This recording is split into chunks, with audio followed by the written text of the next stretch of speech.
সেই একাত্মবাদের দাওয়াত দিয়েছে, তাদের উপর আজকে যারা তাদের অনুসারী, তাদের উপর অত্যাচার করা হচ্ছে, তাদের উপর নির্যাতন করা হচ্ছে, মাজার ভাঙ্গা হচ্ছে, মাজার আগুন দেওয়া হচ্ছে, লুটপাট করা হচ্ছে। আজকে সেই স্বাধীন দেশে, সার্বভৌমত্ব দেশে সেই স্বাধীনতার প্রতীককে বিনষ্ট করতে আমি সরকারকে উদাত্ত আহ্বান জানাবো, তাদেরকে কঠোর হস্তে দমন করুন, আমাদের সেই অলিয়া উলিয়ার সম্মান রক্ষা করুন।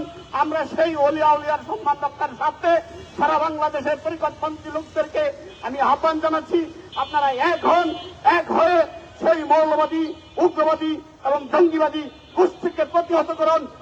আসুন আমাদের ছায়াতলে এই তরিকতের কাজকর্মে এসে আমরা একত্রিত হয়ে তাদেরকে প্রতিহত করব এবং যেভাবে হযরত মুহাম্মদ সাল্লাল্লাহু আলাইহি ওয়াসাল্লাম তার সাহাবীদেরকে নিয়ে সেই প্রত্যেকটা যুদ্ধে যেভাবে জয়ী হয়েছিল, সেই সত্য নিয়ে আমাদেরকে আজকে দাঁড়াতে হবে। সেই যারা অলিয়া উলিয়াদের প্রেমিক, তারা সেই সত্যের বার্তা আমাদের কাছে পৌঁছে দিয়ে গিয়েছিল, তাকে আমরা রক্ষা করার জন্য আজকে এই রাজপথে দাঁড়িয়েছি। আজকে আমরা সেই প্রতিবাদ জানাচ্ছি। তারা জানতে পারল না, যারা গত বৃহস্পতিবার রাত্রে সাহালি মাজারে গরিব যারা আশেক তারা গিয়েছিল, তারা জানতে পারল না তাদের উপর কেন আক্রমণ করা হলো, তারা জানতে পারল না তাদের উপর কেন মারপিট করা হলো। তারা কি চাঁদাবাজি করতে গেছিল? তারা কি দান্দাবাজি করতে গেছিল? তারা কি ধর্ম ব্যবসা করতে গেছিল? তাদের কিসের অপরাধ ছিল? তাদেরকে কেন মারা হলো? সেই জন্য আমরা তাদের যারা মারছে, অবশ্যই তারা জঙ্গি সংগঠন, তারা এদেশের স্বার্থকে লুণ্ঠিত করার জন্য, এদেশের মানুষের স্বার্থকে লুণ্ঠিত করার জন্য, এদেশের মানুষের সম্মানকে লুণ্ঠিত করার জন্য, বাংলাদেশকে একটি কলঙ্ক রাষ্ট্র হিসেবে গড়ে তোলার জন্য তারা আজকে এই কার্যক্রমগুলো করতেছে।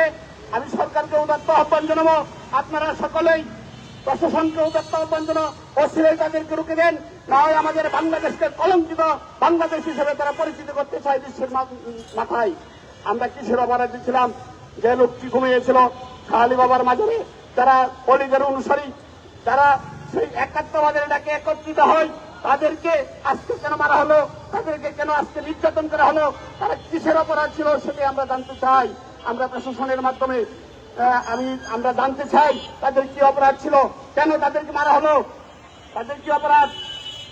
অলিকে অনুসরণকারী তাদের অপরাধ, তাদের কি অপরাধ? ইসলামকে ভালোবাসা, আল্লাহ রসুলকে ভালোবাসা কি তাদের অপরাধ? কেন আমাদের মধ্যে বিভাজন করা হচ্ছে?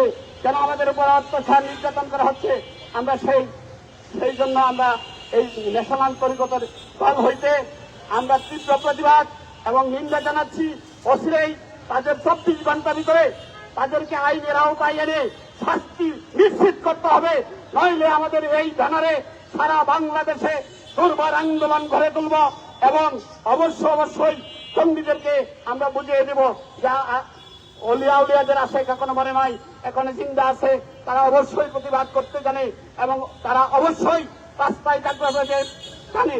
এবং আমরা সকলকেই এই প্ল্যাটফর্ম থেকে তরিকতের সকল মাজার দরবারদেরকে আহ্বান জানাচ্ছি, আপনারা সেই সকলেই আমাদের সেই প্রতিবাদের সাথে শরিক হবেন এবং আমাদের এই ন্যাশনাল তরিকত দলে সবাই অংশগ্রহণ করে সকলকেই সেই সুন্দর, সুশীল এবং শান্তিপ্রিয় ইসলামকে আপনারা আমাদেরকে আবার উপহার দিবেন, সেই আশাবাদ ব্যক্ত করে সকল মাজার দরবার যেন সুরক্ষা সরকারের প্রতি উদাত্ত আহ্বান জানিয়ে এই অনুষ্ঠান